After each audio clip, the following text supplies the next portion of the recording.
ចាំវានិមិត្តសញ្ញានៅក្នុង Microsoft Word តែរកមិនឃើញត្រូវទេ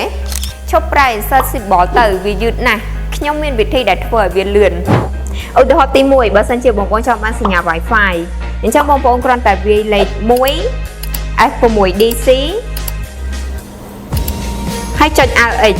នឹងចេញបាត់ឧទាហរណ៍ទី2សញ្ញា Recycle បងប្អូនគ្រាន់តែវាយលេខ267B LX នឹងចេញសញ្ញា Recycle ឧទាហរណ៍ទី3សញ្ញា Keep Clean អញ្ចឹងបងប្អូនគ្រាន់តែវាយ 1F 6AE LX